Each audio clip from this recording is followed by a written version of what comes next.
પેલા જેવું હવે નથી, કેમ કે જનતા હવે જાગે છે. તો બસ ગોંડલ બાબતે અવાજ ઉપાડવાનો મારો મુખ્ય ઉદ્દેશ્ય ટિકિટ નહીં, પરંતુ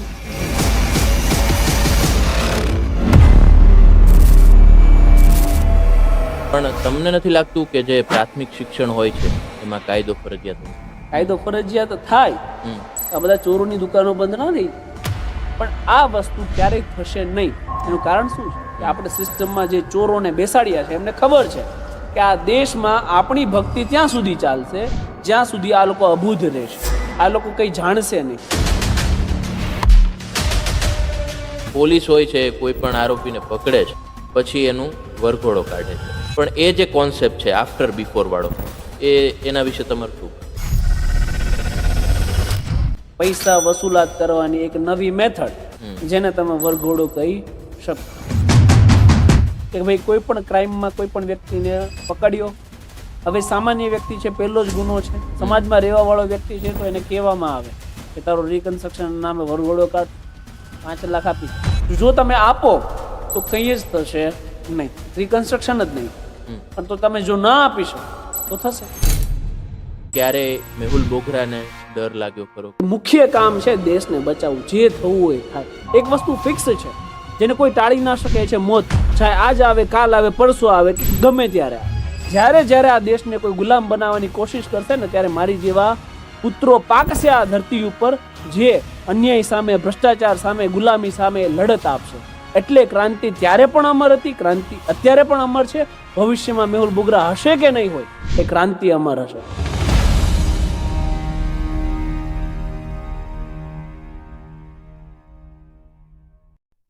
સમાજમાં બે પ્રકારના લોકો હોય છે. એક પ્રકારના લોકો એવા કે જ્યારે એમની સાથે કોઈ પણ પ્રકારનો અન્યાય થાય છે અથવા તો એમને એવું જાણવા મળે છે કે આજુબાજુમાં કાંઈક ખોટું થઈ રહ્યું છે, તો એ ચૂપચાપ સહન કરી લે છે અને પોતાનું કામ કરવા માંડે છે. અથવા તો ક્યાંક એ મનમાં જે ડર હોય છે કે જો હું અવાજ ઉઠાવીશ, જો હું વિરોધ દર્શાવીશ ખોટું થાય છે એનું, તો મારી સાથે કંઈક ખરાબ થશે, અને એવું વિચારી અને માત્ર પોતાનું કામ થાય છે તો બાકી બધું ચાલે રાખશે એવું વિચારે છે. અને બીજો એક વર્ગ આ સમાજમાં એવો છે કે જે હિંમત દાખવે છે, જે નથી જોઈ શકતો કે પોતાની સાથે ખોટું થાય છે અથવા તો આજુબાજુનો જે સમાજ છે એમાં ક્યાંક કંઈક ખોટું થઈ રહ્યું છે, કંઈક અન્યાય થઈ રહ્યો છે, કંઈક એવો હક છે કે જેને મળવા પાત્ર હોય છે એને નથી મળતો, અને એમાં દાદાગીરી થઈ રહી છે. આવું જ્યારે કોઈ વર્ગ હોય છે કે જે જોવે છે ત્યારે અવાજ ઉઠાવે છે. આ વાત હું અત્યારે એટલે કરી રહ્યો છું કે હવે રાજકોટની ગોઠડીમાં આજે આપણે એક એવા જ યુવાનને મળવાનું છે કે જે યુવાન જ્યારે પોતાના ઘરેથી પોતાનું જે કામ છે ત્યાં જઈ રહ્યો હોય, પરત ફરી રહ્યો હોય, અથવા તો તેની આજુબાજુના વિસ્તારમાં ક્યાંય પણ નીકળે, જ્યારે એને એમ થાય છે કે કાંઈક સામાન્ય લોકો સાથે, ગરીબ વર્ગ સાથે કાંઈક અન્યાય થઈ રહ્યો છે, ક્યાંક કોકનું શોષણ થઈ રહ્યું છે, ત્યારે એ પોતાની જાતને અવાજ ઉઠાવતા રોકી નથી શકતો. અને ત્યારે એને પણ ખબર હોય છે કે મારી સામે, હું જેની સામે અવાજ ઉઠાવી રહ્યો છું, તે સિસ્ટમ ખૂબ જ મજબૂત છે, એની સામે અવાજ ઉઠાવતા મને ઘણી બધી તકલીફો પણ પડી શકે છે, પણ છતાં પણ એ વ્યક્તિ છે એ લોકો માટે અવાજ ઉઠાવે છે. અને સાથે સાથે એ કાયદાની જે કાનૂની ભાષા છે એને જેટલું સારી રીતે સમજે છે, હું એવું કહીશ કે એના કરતાં ઘણી વધારે સારી રીતે એ માનવતાની ભાષાને પણ સમજે છે, અને એના કારણે જ એને આ લડવાનું પ્રેરક બળ મળે છે. આ બધાએ સોશિયલ મીડિયામાં ક્યાંક ને ક્યાંક એ યુવાનને લોકોનો અવાજ બનતા જોયો હશે, અને હવે તો એવી કક્ષાએ તેઓ પહોંચ્યા છે કે તેમને જોઈને પણ ઘણા બધા શહેરોમાં, ઘણા બધા જિલ્લાઓમાં અને ગુજરાત રાજ્યમાં અનેક યુવાનો તેમના પગલે ચાલી અને જ્યાં પણ ખોટું થાય ત્યાં તેમની રીતે અવાજ ઉઠાવતા થયા છે. તો એવા એક વ્યક્તિત્વ અત્યારે આપણી સાથે આપણી ગોઠડીમાં જોડાયા છે. એડવોકેટ મેહુલ બોગરા, આપનું સ્વાગત છે. નમસ્કાર, અવર રાજકોટના ગોઠડી પોડકાસ્ટમાં આપનું સ્વાગત છે, અને હું છું આપની સાથે ORJ દક્ષિણી. મેહુલભાઈ, બહુ નિરાંતચિત્તે આપની સાથે વાતચીત કરવી છે. આમ તો અમારું ટાઇટલ ગોઠડી અને અમારો લક્ષ્ય એવો હોય છે કે જે સંવાદ કરીએ એમાંથી કાંઈક લોકો મેળવે, કાંઈક ઇન્સ્પાયર થાય. અને આજનો જે આપણો વિષય છે એ છે કે ભાઈ, રોજબરોજ જે જીવનમાં જે ઘટનાઓ બનતી હોય છે, ઘણી બધી જગ્યાએ અન્યાય થતો હોય છે, પણ ક્યાંક ને ક્યાંક લોકોમાં એ ડર છે કે હું એકલો અવાજ ઉઠાવીશ તો મારી સાથે શું થશે. અને આપ એ ક્ષેત્ર સાથે ઘણા સમયથી જોડાયેલા છો, આપ વકીલ પણ છો, અને આપ હવે સામાજિક કાર્યકર્તા તરીકે જ્યાં પણ અન્યાય થાય ત્યાં લોકોનો અવાજ બનો છો. તો અમે આપનો જે આ સંઘર્ષ રહ્યો છે હમ. એમાંથી કેટલીક એવી વાતો વહેંચશું કે જેનાથી લોકોને પણ પ્રેરક બળ મળે. તો સૌપ્રથમ જાણવું એ છે કે અત્યારે તો મેહુલ બોગરા એવું નામ પડે એટલે કદાચ ગુજરાતના દરેક યુવાનો એક વખત કદાચ જો એ રીલ પણ સ્ક્રોલ કરતા હોય તો ઊભા રહી જશે કે ભાઈ મેહુલભાઈ કંઈક કે છે તો કંઈક એમાં વાત હશે, કંઈક શીખવાનું હશે, અથવા તો કંઈક એવી કાયદાકીય બાબત હશે કે જે આપણને ક્યાંક સામાન્ય જીવનમાં ઉપયોગી થઈ શકશે. પણ આ મેહુલ બોગરા અત્યારે આ કક્ષાએ છે, પણ એનો જન્મ ક્યાં થયો, એનો ઉછેર કેવા પરિવારમાં, કેવા વાતાવરણમાં થયો અને એનું ભણતર કેવું? મોટાભાગના લોકો તો જાણતા જ હશે, પરંતુ જો શોર્ટમાં આપણે કહું તો સામાન્ય એક ગામડું હોય અને આપણે બધા સૌરાષ્ટ્રવાસીઓ એક નાના ગામમાં જ જન્મ્યા છે. જી. પ્રાથમિક શિક્ષણ એ આપણે આપણી સૌરાષ્ટ્રની તાલુકાની આપણા ગામની શાળાઓમાં લીધું છે. ત્યારબાદ માધ્યમિક શિક્ષણ, પછી સુરત આવ્યા હોય, માતા પિતાએ સંઘર્ષ કર્યો હોય, ડાયમંડમાં નોકરી કરી હોય, ટેક્સટાઇલમાં પોટલા ઉચક્યા હોય, આપણને ભણાવી ગણાવીને મોટા કર્યા હોય, ત્યારબાદ એ બધા સંઘર્ષો જોઈ અને MS યુનિવર્સિટીમાં એડમિશન લઈ વકીલાતનું ભણ્યા અને ત્યાંથી કહેવાય ને કે તમારું ઘડતર હોય ને એ જ તમને બધું શીખવતું હોય. તો ત્યાંથી એ પ્રકારના કાયદા કાનૂન અને સિસ્ટમ વિશે જાણ્યું અને નક્કી કર્યું કે આ દેશની અંદર કોઈ સંઘર્ષ કરી શકે ને તો આઝાદી વખતથી તમે જોઈ લેશો તો માત્ર ને માત્ર કાયદાનો જાણકાર વ્યક્તિ જ કરી શકે. કારણ કે જે કાયદો જાણતો હશે એને સંઘર્ષમાં અન્ય વકીલ રાખવો નહીં પડે. કારણ કે જ્યારે તમે સિસ્ટમ સામે બોલો છો, અવાજ ઉપાડો છો, ખોટું છે અને ખોટું કહો છો, એટલે અત્યારે તો કોઈને કહેવાતું જ નથી ને કે ભાઈ તું ખોટો છો. કારણ કે લાગી આવે, માઠું લાગે, ખોટા કેસ દાખલ થાય, FIR થાય, કોર્ટ પ્રક્રિયાનો તમારે સામનો કરવો પડે. તો તમે જો જાતે વકીલ છો તો તમારે વકીલ રાખવા પડશે નહીં. તો આ બધા સંઘર્ષો જોયા, પછી વકીલ બન્યા, પછી થયું કે નહીં હવે આ બધા પોતાના પૂરતું તો બધા કરી જ લે છે. દુનિયામાં જે લોકો આવે એ પોતાના પૂરતું ને એના ઘર પૂરતું કરી. પરંતુ અહીંયા તકલીફ એ પડે છે કે ગરીબ અને નાના માણસ માટે કોઈ અહીંયા છે નહીં. એ હંમેશા પીસાય, સિસ્ટમમાં ધક્કા ખાય, પંચાયતોમાં ધક્કા ખાય, મામલતદાર ઓફિસોમાં ધક્કા ખસે, એનું કામ ક્યારેય થશે નહીં કેમ કે એની પાસે રૂપિયા દેવા માટે નથી. તો એ સંઘર્ષ આપણે જયારે પ્રેક્ટિસમાં આવ્યા અને જોયો કે નહીં અહીંયા કોઈ ગરીબ માણસનું નથી, તો કોઈક ના કોઈક જગ્યાએ એવું વિચાર્યું કે મારા મા બાપ પણ ગરીબ હતા, એને પણ આ સંઘર્ષ ઝેલ્યો છે, તો ભવિષ્યમાં કોઈ પણ ગરીબ વ્યક્તિ એના મા બાપ કે આ સંઘર્ષ ના ઝેલે એ માટે સિસ્ટમમાં કંઈક બદલાવ જરૂરી છે. તો એની માટે આપણે મુહિમ ચલાવી, આપણે જનતા જાગૃતિ અભિયાન ચલાવ્યા, આપણે ઓન રોડે ફાઇટ આપી, કચેરીઓમાં પણ ફાઇટ આપી અને હાલ ભ્રષ્ટાચારને ખતમ તો નથી કરી શક્યા પણ મહેદ અંશે અંકુશમાં લાવ્યા છે.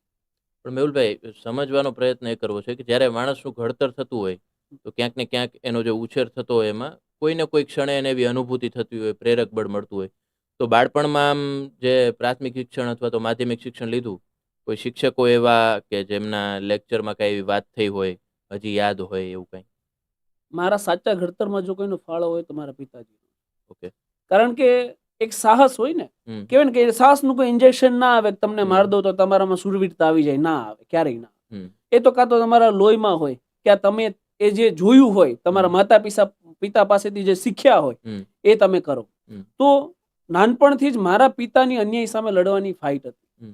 કે ભાઈ એક નાનું ઉદાહરણ આપીશ, શોર્ટમાં આપીશ કે અમે ખાડી કાંઠેનું અમારું એક મકાન હતું, 1 BHK ફ્લેટમાં અમે રહેતા અને આગળ ઝૂંપડાઓ હતા ઘણા બધા. તો ઝૂંપડાના જે પણ મજૂરો હોય એ બિચારા કાર્ટિંગમાં રેતી કપચીના તગારા ઉચકવા માટે જતા.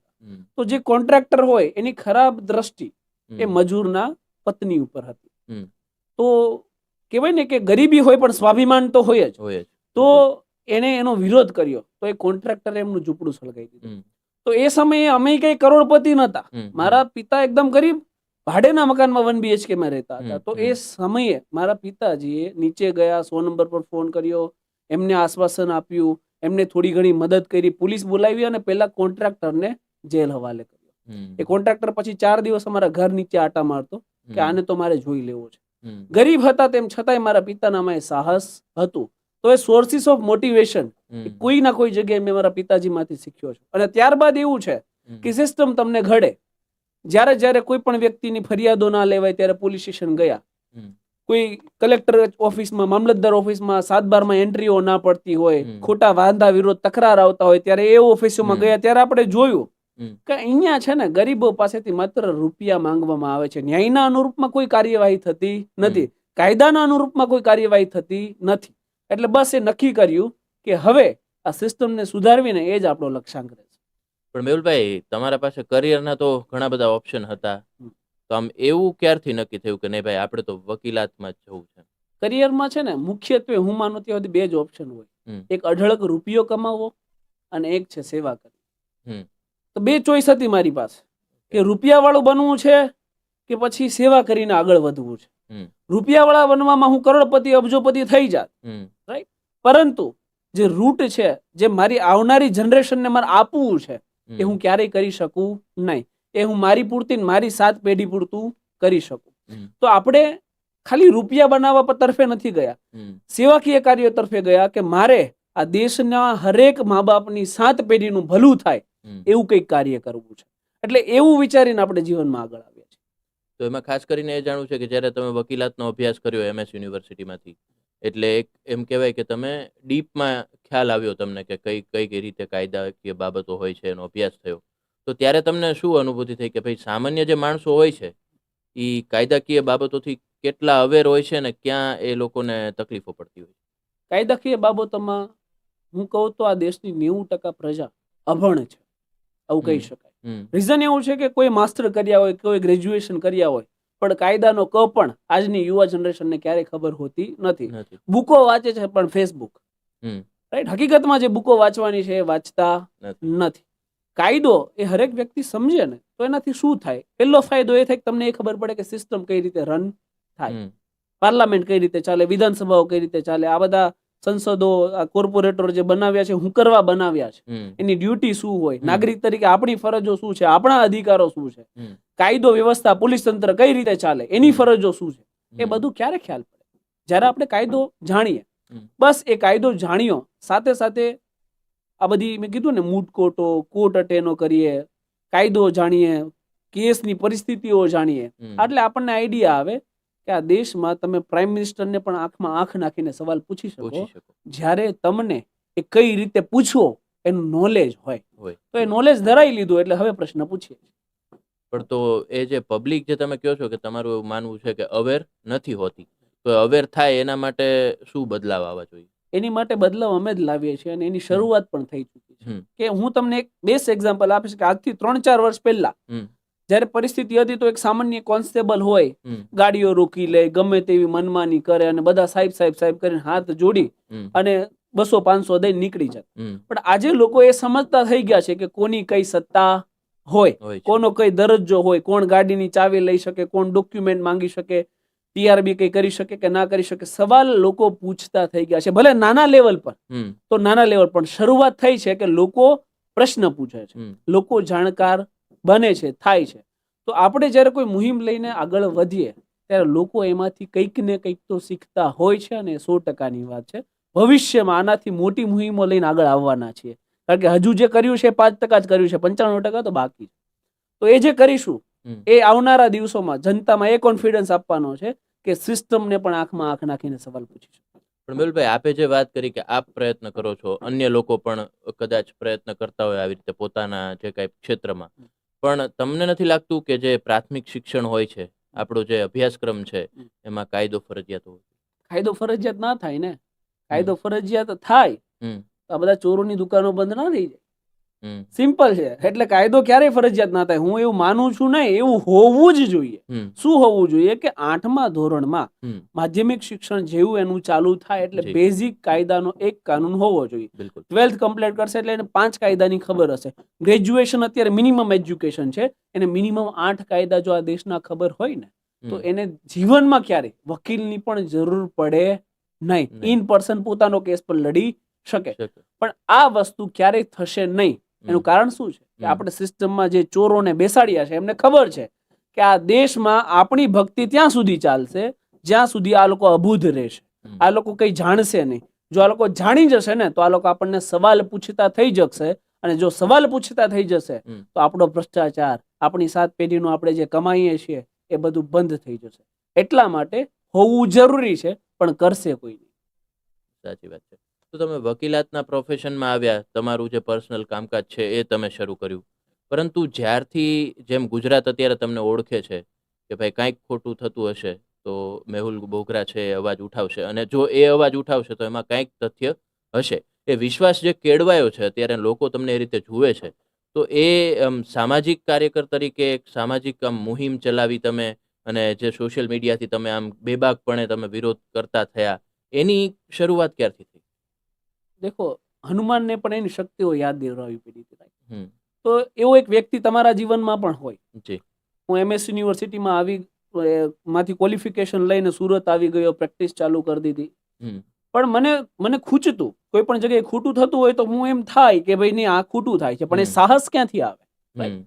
તો મારો એક મિત્ર છે, એને કહેવાય ને કે તમને નેગેટિવ મોટિવેશન આપ્યું, મને નેગેટિવ મોટિવેશન એને આપ્યું. અમે ગાડી લઈને જતા હતા, સીમાડા નાકા ઉપર એક ફ્રેન્ડ ઓફ પોલીસ, એફઓપી જેને કહેવાય, એ પોલીસ એફઓપી બધાના વાહનો રોકી અને ચલણ બનાવે, પૈસા લે, આવું બધું. તો મેં કીધું કે ભાઈ જો આ થાય છે ને ખોટું થાય છે, એફઓપી ની આ સત્તા ના હોય. તો મારો મિત્ર મને કહે કે ગાડીમાં બેઠો બેઠો બોલે છે, ત્યાં તો બોલી નથી શકતો, તારા વકીલાતની ડિગ્રી શું કામ? તો એણે મને નેગેટિવ મોટિવેશન આપ્યું, જે મેં એક્સેપ્ટ કર્યું કે નહીં, ગાડી ત્યાં લઈ લે, હવે હું બતાવીશ કે આ વસ્તુ ખોટી થાય છે. તો ત્યાં ઉતર્યા, ત્યાં વિડીયો બનાવ્યો, ત્યાં વિરોધ કર્યો. ત્યારબાદ ત્યાં આજ દિન સુધી, આજે એના 6 વર્ષ થઈ, ત્યાં ક્યારેય પણ ટીઆરબી કે એફઓપી પૈસા લેવા ઉભતા નથી. તો એક આપણી શક્તિઓને યાદ દેવરાવી, આપણે એની માટે સાહસ કર્યું અને આપણે આગળ આવ્યા, મુહિમને આગળ ચલાવતા ગયા. ત્યારબાદ થયું છે એવું કે સિસ્ટમમાં કોઈ પણ જગ્યાએ જ્યારે ભ્રષ્ટાચાર ચાલતો હોય, ખોટું થતું હોય, ત્યારે આપણે બેબાકપણે વિરોધ જતાવી શકીએ. પણ પ્રથમ વખત તમે કીધું કે તમને આવી રીતે કહ્યું તમારા સાથે જે હતા એમને, અને પહેલી વખત જ તમે આવી રીતે જાહેરમાં જે કંઈ પણ એક કહેવાય કે સ્ટેપ લીધો ને પછી એનું રિઝલ્ટ મળ્યું પોઝિટિવ. પણ જ્યાં સુધી તમે વકીલાત કરતા હશો ત્યાં સુધી તમારું જીવન એકદમ સ્ટેબલ હશે કે તમે જે કાંઈ પણ કાયદાકીય લડત લડતા હોય. પણ આવી રીતે જાહેરમાં જ્યારે જેની સામે કોઈ અવાજ નથી ઉઠાવતા ને તમે પ્રયત્ન કર્યો, પછી જે સંઘર્ષો શરૂ થયા એ કેવા? દેખો, પ્રયત્ન કરો, મુશ્કેલીઓ પણ પડે. મેં તમને જેને કીધું ને કે આ વ્યક્તિએ મને શક્તિઓ યાદ દેવરાવી, મારામારીમાં એમને પાસળીમાં ફ્રેક્ચર આવ્યું. 1 મહિનો એમણે કારણ કે પાસળીનું ફ્રેક્ચર એટલે શ્વાસોશ્વાસ ચાલુ રહે, રિપેર થવામાં ટાઈમ લાગે. 1.5 મહિનો એમને પાટો બાંધવો પડ્યો. તો સિસ્ટમ સામે લડવું આસાન નથી, પણ નામુમકિન પણ નથી. સાહસ કરવું પડે, સાહસ વગર સિદ્ધિ મળે નહીં. તો સાહસ કરતા રહ્યા, ક્યારે અમે હાર્યા નથી. સિસ્ટમમાં મળતી હરેક ઠોકર અમને 2 કદમ આગળ લઈ જાય છે, ક્યારે અમે પીછેહટ કરી નથી. આનો મતલબ એવો છે કે અનેક વાર ખોટી એફઆઈઆરો થઈ, ઘણી બધી એફઆઈઆરો અરજીઓ મારા ઉપર છે, સિસ્ટમ સામે સંઘર્ષ કરીએ છીએ. લપડાકો હાઈકોર્ટમાંથી પણ મળે છે, રાઈટ? અમને પણ કોઈક એવું પૂછી લે છે કે તારી સત્તા શું છે, તું કોણ અમને પૂછવા વાળો? તો આ બધું શીખીને સંઘર્ષ કરીને આગળ આવતા આવ્યા છે, ક્યારે પીછેહટ કરવાનું શીખ્યા નથી. પણ મેહુલભાઈ, તમે જ્યારે આવી રીતે અવાજ ઉઠાવતા હોય, ઘણા બધા એવા કિસ્સાઓ છે જેના ઉપર આપણે આમ વધારે ડિટેલમાં વાત કરી શકીએ. પણ મને યાદ છે કે જ્યારે તમે ટીઆરબી જવાનો કે જે ક્યાંક ને ક્યાંક હપ્તાઓ ઉઘરાવતા હોય છે, અને એ જે આખી આપની મુહિમ ચાલતી હતી, ત્યારે આપના ઉપર એક વખત હુમલો થયો હતો, અને એ વિડીયો પણ બધાએ જોયો હતો કે લોહી આપનું વહેતું હતું. અને એ જ્યારે એ ઘટના બની ત્યારે એમ તમને એવું થયું કે ના, આપણે આજે કામ કરીએ છીએ ને આવું પણ આમાં થઈ શકે એવું? દેખો, ક્યારે હુમલાનું ક્યારે કોઈ વિચારી ના શકે, કારણ કે એની કોઈ સ્ક્રિપ્ટ ના હોય. બીજી બાબત એ છે કે હુમલો થાય તો ભય તો ક્યારે મને ના લાગે, પણ મારા પરિવારને ચોક્કસથી લાગે, કારણ કે હું એમનું સંતાન છું. અને ત્રીજી બાબત અહીંયા મુખ્ય એ છે કે એ ત્યારની કે પહેલાની તમામ લડાઈમાં હું હોય અથવા મારા ટીમના 2-3 લોકો જે મારી સાથે રહેવા વાળા હોય, લોકો હોય, એ જ હોય. મને એવું હતું કે આપણે લડીએ તો છીએ, પણ કોના માટે લડીએ છીએ? કોઈ આપણી સાથે હશે કે નહીં જ્યારે આપણી સાથે ખોટું થશે? અને ત્યારે મેં સત્યની તાકાત જોઈ કે સત્ય હોય તો ઈશ્વર હોય, અને ઈશ્વર હોય ને ત્યાં ઈશ્વર રૂપી જનતા હોય. તો જ્યારે મારી ઉપર હુમલો થયો, હું હોસ્પિટલાઇઝ હતો. હું તે ઘટના સ્થળ ઉપર નહોતો, હું સરથાણા પોલીસ સ્ટેશનમાં નહોતો, પણ ત્યારે સરથાણા પોલીસ સ્ટેશનમાં 2 થી 5 હજાર લોકો હતા રાત્રે 12 વાગ્યા સુધી, જે મને ન્યાય અપાવવા માટે લડતા હતા. તો જ્યારે તમે જનતા માટે અવાજ ઉઠાવો ને, તમારા કોઈ પણ પ્રકારના અંગત સ્વાર્થ વગર, ત્યારે જનતા હંમેશા તમારી સાથે ઊભી રહી છે. કદાચ કોઈ એવું કહેતું હોય કે ભાઈ તું આ કરે છે પણ ક્યાં કોઈને કઈ પડી છે, ના, એવું ક્યારેય નથી. જ્યારે તમે નિસ્વાર્થ ભાવે કામ કરો ને, હમ. ત્યારે જનતા હંમેશા તમારો સાથ આપે છે, ક્યારેય સાથ નથી છોડતી. પણ તો એવું ક્યારે થાય ખરું કે આ સંખ્યાબંધ જે બનાવો હોય કે જેમાં તમે અવાજ ઉઠાવ્યો હોય અને તમારો આશય પણ એવો જ હોય ને કે જે વર્ગ માટે તમે લડી રહ્યા હોય, તો ક્યારેક એ જાગૃત થશે, ક્યારેક એ પોતે પણ અવાજ ઉઠાવશે અથવા તો આપણી સાથે ઊભા રહેશે. તમને એમ નથી લાગતું કે આપણે જેના માટે લડીએ છીએ એ પોતે જ અવાજ ઉઠાવતા નથી? એવું ક્યારેક ક્યારેક લાગે ને ત્યારે મહિનામાં 2 મહિનામાં એક વિડીયો એવો જોઈએ હમ. કે જેમાં અન્ય વ્યક્તિ પણ અવાજ ઉઠાવે. અને હમણાં રિસન્ટ ટાઈમમાં તો આ સોશિયલ મીડિયાના જમાનામાં વિડીયોની તમને ભરમાર મળશે, હમ. જે જાગૃતતા તમને દેખાય આવશે હમ. કે નહીં, પેલા જેવું હવે નથી. હમ. અત્યારે ખોટું થાય છે ને એટલે બેબાક લોકો સરકારને પ્રશ્ન પૂછે છે. હમ. અત્યારે તો સરકારો છે બેબાકળી શા માટે થઈ જાય છે? એટલા માટે જ તો થાય છે, કામ કરવા પડે છે, હમ. ઘટનાઓ બને એને ડામવી પડે છે, એક્શન લેવી પડે છે. શા હમ. માટે આવું બધું થાય? હમ. કેમ કે જનતા હવે જાગે છે. કોઈ પણ જગ્યાએ કોઈ દારૂ પીને કોઈને ઉડાડ્યા કે પછી પોલીસ હોય ગમે હોય એનો વિડીયો માર્કેટમાં આવી જશે. હમ. પોલીસને એક્શન લેવી જ પડશે. નહીં તો પેલા કેવું થતું, હમ. બધું ઢંકાઈ જતું, આપણો ભાઈ છે બચાઈ લેવામાં આવતો. હમ. પણ હવે બચતા નથી. તો એક સાથે ના આવે. હમ. વસ્તુ એવી છે કે મોટું વટવૃક્ષ હોય તો એના મૂળિયા એટલા જ ઊંડા હોય. હમ. એને ખોદીને બહાર કાઢવામાં વાર લાગે, પણ નીકળે એ 100%ની વાત છે. સાચી વાત છે મેહુલભાઈ. એક વસ્તુ એ છે કે તમે જે ક્ષેત્ર સાથે જોડાયેલા છો, સ્વાભાવિક છે કે કોઈ પણ ક્ષેત્ર હોય, ચાહે તે પત્રકારત્વનું હોય કે વકીલાતનું હોય કે XYZ, દરેક ક્ષેત્રમાં સારા માણસો છે, તેની સાથે બદીઓ પણ રહેવાની છે. તો ક્યારેય તમે એવું જુઓ કે વકીલો છે એમના દ્વારા સામાન્ય માણસો હોય, કદાચ એને કાયદાની આંટી ઘૂંટીનો ખ્યાલ ન હોય, એનો ફાયદો ઉઠાવીને સામાન્ય માણસને ગુમરાહ કરવામાં આવતા હોય, એવું તમારી ફિલ્ડમાં તમે જુઓ તો દુઃખ થાય? હરેક ફિલ્ડમાં, હમ. કે પછી પત્રકાર હોય, વકીલ હોય, હમ. પોલિટિક્સ હોય હમ. કે અન્ય કોઈ પણ ક્ષેત્ર હોય, જી. એમાં બેમાનોની ફોજ છે. હમ. Right? ઈમાનદારો બહુ એકલવાયા છે અત્યારે, હમ. હાલ જે ટ્રેન્ડ છે. હમ. બીજી બાબત એ છે કે હું વકીલ તરીકે પોલીસ સાથે મળી અને કામ કરીશ તો મારી આવક કરતા હું 10 ગણી આવક કમાઈશ. મની ઓરિએન્ટેડ લોકોના માઇન્ડ થઈ ગયા છે. જે આપણું કલ્ચર, જે આપણા સંસ્કારો, આપણે નાના હતા તે એક શીખ લેતા કે ખોટી માની કસમ ના ખવાય, ખોટું ના બોલાય, આ બધા જે મોરલ અને એથિક્સ હતા એ આપણામાંથી નીકળી ગયા છે. તો આ મોરલ અને એથિક્સ ડાઉન થાય છે, જેના કારણે હરેક પ્રોફેશનની અંદર અત્યારે ભ્રષ્ટાચારીઓ અને ચોરો છે. એ મારી ફિલ્ડમાં પણ છે, એ જ્યુડિશિયરીમાં પણ છે. તો એ જોઈ અને દુઃખ નહીં, આખી રૂહ કાપી જાય કે વ્યક્તિ, ગરીબ માણસ ન્યાય લેવા જશે તો જશે ક્યાં? રિસન્ટ કેસ તમને ખબર હોય તો જસ્ટિસ વર્મા, અલ્હાબાદ હાઈકોર્ટ, જી બિલકુલ. પેલા આંકડો આવ્યો કે એના ઘરમાંથી 15 લાખ મળ્યા, પછી આંકડો આવ્યો કે 5 કરોડ રૂપિયા હતા. અને તમને કદાચ નહીં ખ્યાલ હોય કે લોકસભાની અંદર 155 માંથી રિમૂવલ મોશન પાસ થયો, 155 સભ્યોએ પાસ કર્યો, લોકસભામાંથી પાસ થયો, રાજ્યસભાએ નામંજૂર કર્યો. વિચાર કરો કે એક ભ્રષ્ટાચારીને પણ બચાવવા માટેની એક સિસ્ટમ આ દેશની અંદર છે. ભ્રષ્ટાચારીઓને ક્યારેય છોડવાના હોય નહીં. હું આ સિસ્ટમનો પણ વિરોધી છું કે તમે જોશો ને તો એક ભ્રષ્ટાચારનો વિડીયો આવશે ને તો એ વ્યક્તિને સસ્પેન્ડ કરી દે, પછી કોઈને ખબર ના હોય, 2 મહિના પછી પાછો નોકરી પર રિસ્ટોર કરી લે. શા માટે? ખબર છે, વિડીયો આવ્યો છે, પૈસા લીધા છે, જગ જાહેર છે કે આ ભ્રષ્ટાચારી છે, તો એને ઘરે બેસાડો. ભલે ને કેસ 10 વર્ષ ચાલે, 10 વર્ષ પછી નિર્દોષ થઈ જાય સાબિત, તો એને 10 વર્ષનું કમ્પન્સેશન આપજો, પછી પાછો નોકરી ઉપર લઈ લેજો. પણ એકવાર ભ્રષ્ટાચારનું એક્યુઝેશન લાગે એવા વ્યક્તિઓને ક્યારેય પણ નોકરી ઉપર લઈ શકાય નહીં.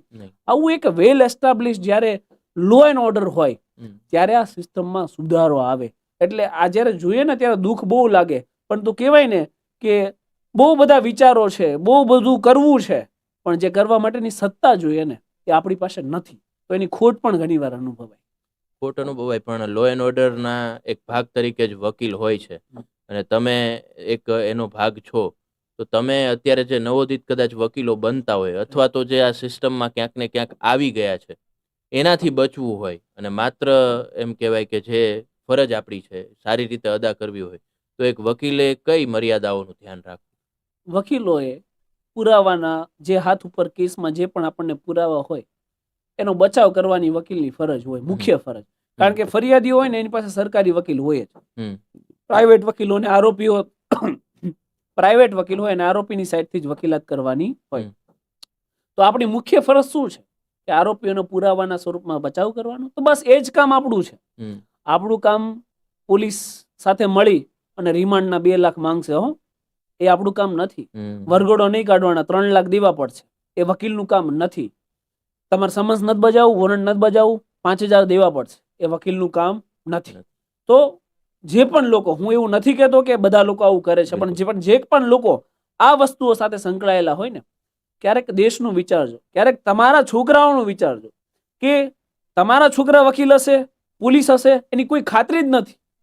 તો તમે કંઈક એવી સિસ્ટમ બનાવો કે ભવિષ્યમાં તમારા છોકરા સાથે કંઈક ખોટું થાય અને તમે ન્યાય લેવા જાઓ ને ત્યારે 5 લાખ માટે એનો ન્યાય અધૂરો ના રહી જાય, એવું કંઈક કામ કરશો તો ભવિષ્યમાં સારા ભારતનું નિર્માણ 100% થશે. સાચી વાત છે. આ રીતે જો ચાલે આગળ તો ક્યાંક ને ક્યાંક એ જે મૂલ્યો હોય પોતે જાતે સમજે તો ઘણો બધો ચેન્જ આવી શકે. એક પ્રશ્ન એ પણ છે કે વારંવાર આપણે અવાજ ઉઠાવતા હોય, સામાજિક કાર્યકરો, વકીલો, જે જાગૃત નાગરિકો છે એ અવાજ ઉઠાવતા હોય. તેમ છતાં પણ જે સિસ્ટમ છે એ ત્યાંની ત્યાં જ છે, એ બદલાતી નથી. તો એ બદલાવા ન દેવા પાછળના મુખ્ય કારણો કયા? ચોરોને જે આપણે ચૂંટીને મોકલીએ ને વિધાનસભા, સંસદ ભવન, હમ. એ જ મુખ્ય કારણ છે. કારણ કે હરેક વ્યક્તિને ખબર છે કે આપણે જે હાલ કાયદો વ્યવસ્થામાં જીવીએ છીએ એ ચાલવા પાત્ર છે જ નહીં, એ ન્યાય આપવા માટે છે જ નહીં.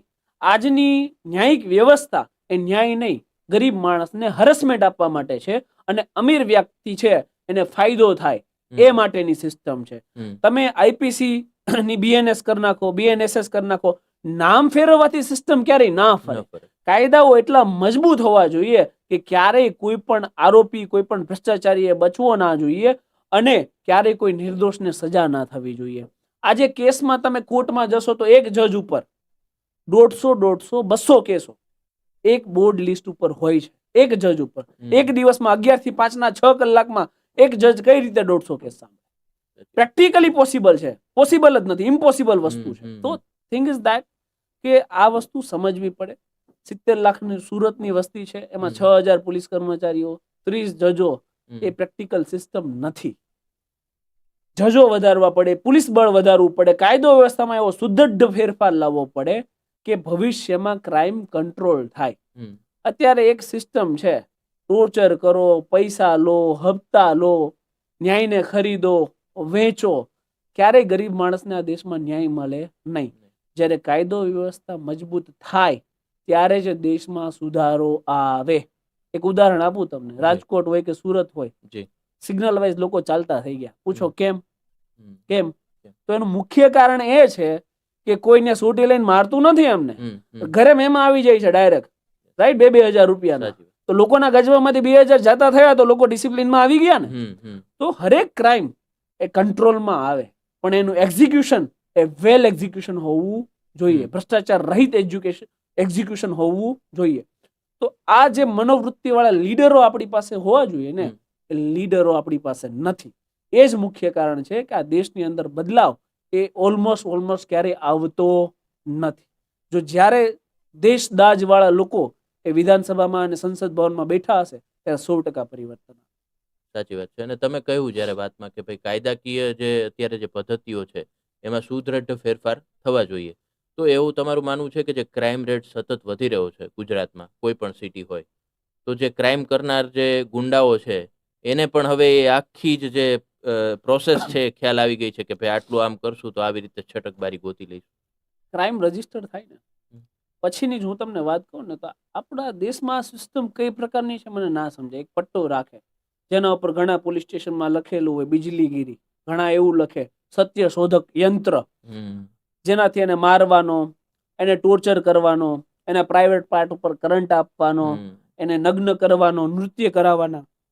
રજત શર્માની તમને કદાચ ખ્યાલ હોય તો એમના એક ઇન્ટરવ્યુમાં કોઈકે રજત શર્માને પ્રશ્ન પૂછ્યો હતો કે તમને એવી કોઈ સ્ટોરી છે જેને બહુ ઇમોશનલ કર્યા હોય, ત્યારે રજત શર્મા એવો જવાબ આપ્યો હતો કે દલેર મહેંદી, એની ઉપર કોઈ ધાર્મિક ભાવનાઓ દુભાવવાનો કેસ હતો. પોલીસ સ્ટેશન, જે તે રાજ્યના જે તે પોલીસ સ્ટેશનમાં એમને બોલાવવામાં આવ્યા, એમના તમામ કપડા કાઢવામાં આવ્યા, પછી એમને નગ્ન કરીને એવું કહેવામાં આવ્યું કે હવે તું ડાન્સ કર, બોલો તારા, રાઈટ. તો સિસ્ટમની અંદર જ્યાં 3rd લેવલ ડિગ્રીનું તમે ટોર્ચર આપો છો, તો કદાચ તમે એવો મનમાં વહેમ રાખતા હોય કે રીઢા ગુનેગારો છે એ 3rd ડિગ્રી ટોર્ચરથી અથવા એને હ્યુમિલિએટ કરવાથી એ લોકો સુધરી જશે, તો એ અશક્ય વસ્તુ છે. વિશ્વના કોઈ પણ દેશની અંદર ક્યાંય સત્ય શોધક યંત્ર નથી, કોઈ પણ જગ્યાએ માર મારવામાં આવતો નથી, વિકસિત દેશોની વાત કરું છું, યુકે હોય, યુએસએ હોય, ઓસ્ટ્રેલિયા હોય, કોઈ પણ હોય, તો ત્યાં ક્રાઇમ કંટ્રોલમાં કેમ છે? કેમ કે ત્યાંના લો એન્ડ ઓર્ડર એટલા સ્ટ્રોંગ છે. ત્યાં પોલીસ વાળા પટ્ટા એટલે નથી મારતા કે ભાઈ આ વ્યક્તિ છે એની પાસેથી 5 લાખ રૂપિયા લઈ લઈએ. ત્યાં લો એન્ડ ઓર્ડર જસ્ટિસ આપવા માટે ઓર્ગેનાઇઝ કરેલું છે. અહીંયા જસ્ટિસ આપવા માટે નહીં, પૈસા ખંખેરવા માટે ઓર્ગેનાઇઝ કરેલું છે. તો તકલીફ એ છે કે જ્યારે કાયદો વ્યવસ્થા સુદૃઢ હોય ત્યારે ફેરફાર શક્ય છે. બહુ સાચી વાત છે. અને કાયદો ને વ્યવસ્થાને જ્યારે ચલાવવાની વાત આવે છે તો ગુજરાતની જ આપણે વાત કરીએ તો ગુજરાતમાં પોલીસ અને ન્યાયાધીશોની જે સંખ્યા છે હાલમાં, એને લઈને તમારું શું મંતવ્ય છે? એવું તો છે નહીં, આપણે ટેક્સ ભરતા નથી, જી. રાઈટ? સવારમાં ટૂથબ્રશ થી લઈને ચડ્ડીથી લઈને કપડાથી લઈને બધા વસ્તુમાં આપણે ટેક્સ પે કરીએ છીએ. તો સરકાર પાસે અઢળક રૂપિયો છે, એવું છે જ નહીં કે રૂપિયો નથી. પણ વસ્તુ એવી છે કે એ જે ટેક્સનો રૂપિયો લોક કલ્યાણ માટે યુટિલાઇઝેશન થવું જોઈએ, એ ક્યારેય થતો જ નથી. કારણ કે જો પોલીસની ભરતી કરે, જજોની ભરતી કરે, નવા કોર્ટ પ્રિમાઇસીસ, નવા પોલીસ સ્ટેશનો બનાવે, હાઈરાઇઝ બિલ્ડિંગો તો બને જ છે ને આ દેશની અંદર, તો હાઈરાઇઝ કોર્ટો અને હાઈરાઇઝ પોલીસ સ્ટેશનો કેમ ના બને? શક્ય છે. પણ જો એ બનાવે તો રૂપિયા જોઈએ. હવે રૂપિયા જો એમાં ખર્ચશે તો ઘરે શું લઈ જશે? મારી 7 પેઢીનું હું કઈ રીતે કરીશ? તો તકલીફ ત્યાં છે કે લોકોને પોતાના પરિવારને પોતાની પેઢી પૂરતું કરવું છે, ખાસ કરીને લીડરોને. એ લોકોને એ નથી વિચારવું કે હું એવી કોઈક સિસ્ટમ બનાવી દઉં કે જેનાથી હરેક વ્યક્તિના સંતાનો ને એ સિસ્ટમ કામમાં આવે. તો શક્ય છે, ફેરફાર છે, શક્ય છે, પણ કરવા વાળા કોઈ વ્યક્તિઓની દાનત નથી. દાનતની કમી છે. તો તમે એવું માનો છો કે સિક્યુરિટી, પોલીસ સિસ્ટમ, ન્યાય વ્યવસ્થા, જે કંઈ પણ ખામીઓ તમને દેખાય છે, એક વકીલ તરીકે જે તમે અવાજ ઉઠાવતા હોય એના કરતાં જો તમે રાજકીય ક્ષેત્રમાં ક્યાંય હોય તો વધારે સારી રીતે ફેરફાર લાવી શકો? દેખો, હું તમારા પોડકાસ્ટમાં મારી અંગત ઈચ્છા કહીશ કે મને એવી કોઈ ઈચ્છા નથી કે હું રાજકારણ કરું. મને એવી ઈચ્છા અંગતપણે છે કે રાજકારણમાં હાલ જે પણ લોકો છે 182 ગુજરાતના, એ 182 એવું કામ કરે કે અમારી જવાન ક્યારે રાજકારણમાં આવવું જ ના પડે. પરંતુ જો તમારામાં તેવડ નથી ને તો પછી વેઇટ એન્ડ વોચ.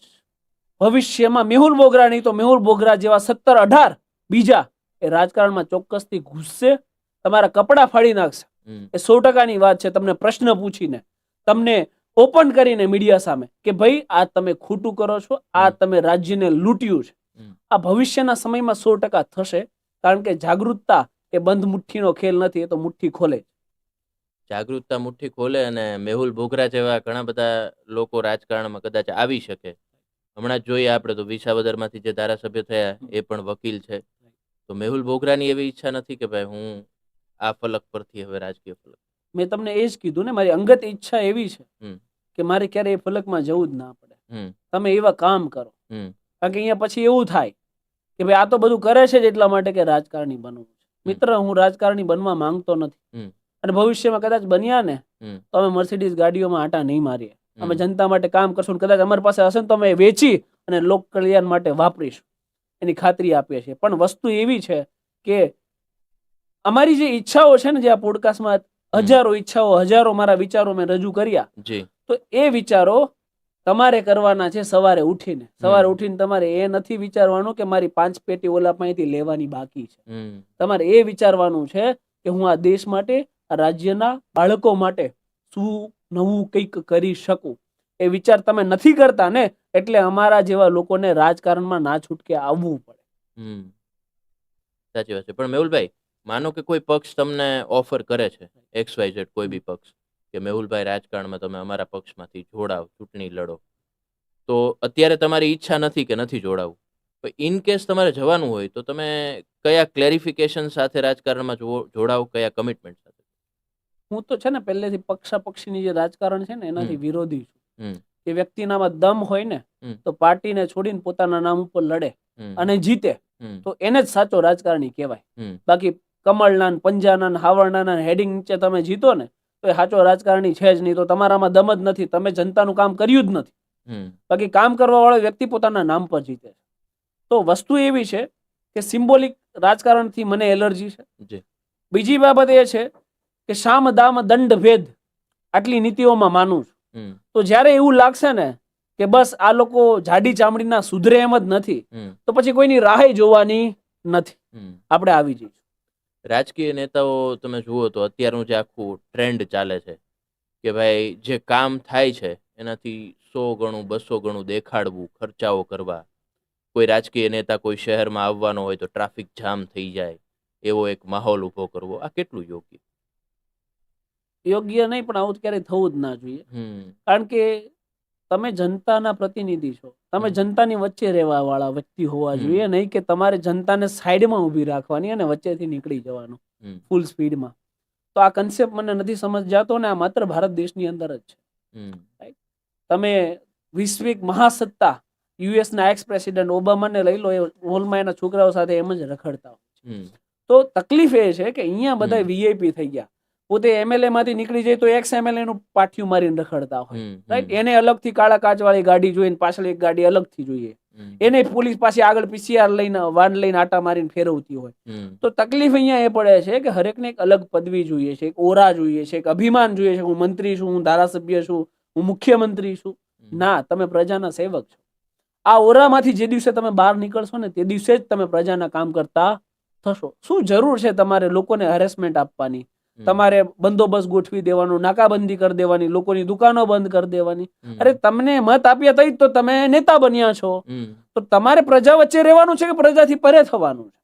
તો આ કન્સેપ્ટ મને નથી સમજાતો અને હું આની વિરુદ્ધમાં છું કે ક્યારેય જનતાની વચ્ચેથી ચૂંટાયેલો વ્યક્તિ એ જનતાથી પરે થવો જોઈએ નહીં. તમે જનતાની વચ્ચે નહીં રહો ને તો જનતાઓની સમસ્યાઓને ક્યારેય તમે સમજી જ નહીં શકો. અને જો જનતાની સમસ્યાઓ નહીં સમજો તો સમસ્યાઓનું સમાધાન કઈ રીતે કરશો? મેહુલભાઈ, જેમ સોશિયલ મીડિયા, તમે પણ એક કહી શકો કે તમે પણ જ્યારે અવાજ ઉઠાવવાની શરૂઆત કરી તો સોશિયલ મીડિયાથી પણ કરી હતી, અને સોશિયલ મીડિયા એક સારું સાધન છે કે જેના માધ્યમથી લોકો અવાજ ઉઠાવી શકે છે. પણ ક્યાંક અત્યારે એક વસ્તુ એવી પણ છે કે પોલીસ હોય છે, કોઈ પણ આરોપીને પકડે છે પછી એનું વરઘોડો કાઢે છે. આપણે એમ કહીએ કે વરઘોડો, તો પછી એવું પણ સ્ટેટમેન્ટ આપ્યું કે વરઘોડો નથી, રિકન્સ્ટ્રક્શન છે. જે કાંઈ પણ આપણે કહીએ એને વરઘોડો કહીએ કે રિકન્સ્ટ્રક્શન કહીએ, પણ એ જે કોન્સેપ્ટ છે આફ્ટર બિફોર વાળો, એના વિશે તમારું શું માનવું? એ વરઘોડો નથી, એ રિકન્સ્ટ્રક્શન નથી. એક નવી પદ્ધતિઓ છે for taking money, for taking bribe, પૈસા વસૂલાત કરવાની એક નવી મેથડ, જેને તમે વરઘોડો કહી શકો. અત્યારે ટેકનિકલી એ મેથડ ચાલે છે કે ભાઈ કોઈ પણ ક્રાઇમમાં કોઈ પણ વ્યક્તિને પકડ્યો, હવે સામાન્ય વ્યક્તિ છે, પહેલો જ ગુનો છે, સમાજમાં રહેવા વાળો વ્યક્તિ છે, તો એને કહેવામાં આવે કે તારો રિકન્સ્ટ્રક્શન નામે વરઘોડો કાઢશું, 5 લાખ આપી દે. આ તો ફિલ્ડમાં કામ કરીએ એટલે આપણને તો ખ્યાલ જ હોય. જો તમે આપો તો કંઈ જ થશે નહીં, રિકન્સ્ટ્રક્શન જ નહીં થાય. પણ તો તમે જો ના આપી શકો તો થશે. તો અને વૈશ્વિક લેવલે તમે ક્યારે અમેરિકાના આરોપીઓનો વરઘોડો કાઢ્યો એવું તમે જોયું ક્યારેક કોઈ વિડીયો આવ્યો? આ તો ડિજિટલ દુનિયા છે, રાઈટ? તો ત્યાં વરઘોડા નથી નીકળતા તો એ ક્રાઇમ કંટ્રોલમાં છે. તો આ માત્ર સીન સપાટા છે કે તમારાથી કાંઈ નથી થતું, તમે ગૃહમંત્રી તરીકે ફેલ છો, તો તમારે શું કરવાનું છે કે પ્રજાને એવો મેસેજ આપો કે અમે કંઈક કામ કરીએ છીએ. એટલે 5-6 ન્યૂઝ ચેનલ ને પેજ વાળાને બોલાવી લો, વિડીયો બનાવો, મૂકી દો કે અમે કામ કરીએ છીએ. અરે કામ છે ને બતાવવાનું ના હોય, કામ તો બોલે તમારું, રાઈટ? તો હકીકતમાં તમે કોઈ કન્ટેન્ટ ક્રિએટર થોડા છો. પોલીસ કન્ટેન્ટ ક્રિએટર છે, તો એમનું કામ શું છે? જસ્ટિસને ડિલિવરી આપવાનું. તો એ કામ નથી કરવું, બિફોર આફ્ટર કરવું છે. હમણાં જ મેં એક વિડીયો જોયો હતો, પછી લગભગ મેં એમાં રિએક્ટ કર્યું છે કે કાળા કાચ વિરુદ્ધ અભિયાન સુરત પોલીસનું, અને સિંઘમનો પેલો ટ વાળો વિડીયો આવે, પછી બતાવી દે કે ભાઈ જો આ જાહેર જનતાની પેલા કાળા કાચ વાળી ફિલ્મ કાઢે. પણ હરેક પોલીસ સ્ટેશન ની બહાર કાળા કાચ વાળી ગાડી પડી, હરેક સુરતના પોલીસ સ્ટેશન ની બહાર પડી. તો મેસેજ શું ડિલિવર કર્યો તમે? કે કાયદો છે તો તમારી માટે જ છે, ગરીબ છો મરો તમે, બાકી અમે તો જલસા જ કરશો. આ મેસેજ ડિલિવર કરો છો? નહીં. Equality of law, equal protection of law ક્યાં છે? ખાલી ચોપડાની અંદર. ક્યારેય એવું ના હોવું જોઈએ. તમે જો કોઈ અભિયાન લઈને નીકળો છો ને તો એનું અમલીકરણ પેલા મારી ઉપર કરવું પડે. એ ક્યારેય થતું નથી. તો આ માત્ર ને માત્ર સીન સપાટા માટે બિફોર એન્ડ આફ્ટર હોય છે, અન્ય કોઈ લોજિક નથી. મેહુલભાઈ, તમે જ્યારે વાત કરી કે ભાઈ આ રીતના સીન સપાટા થતા હોય છે, ત્યારે મને યાદ આવ્યું કે મેં આપનો જ એક વિડીયો જોયેલો કે જેમાં સરથાણા પોલીસ સ્ટેશનની બહાર, સરથાણા પોલીસ સ્ટેશનના PSI ની જે ગાડી હતી નો પાર્કિંગમાં હતી, અને આપે ફોન કર્યો અને ત્યારબાદ એને ટો કરવામાં આવી. તો સવાલ એ થાય છે કે આવું માત્ર સરથાણા એકમાં નથી, આખા ગુજરાતમાં છે.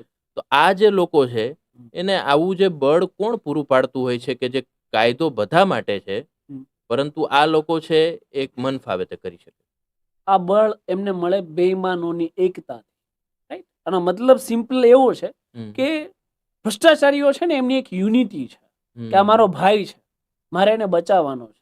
હકીકતમાં મારો વિડીયો આવ્યો તો એનો મતલબ શું થાય કે એને કાયદાનો ભંગ કર્યો છે. 100%ની વાત છે. સામાન્ય બાબત તો એના છે. સુપિરિયર ઓફિસર એને શું કરવું જોઈએ કે જો તું કાયદાનો વ્યક્તિ થઈ અને કાયદાને નથી માનતો, ચાલ કાલથી ઘરે બેસાડી દે ઘરે.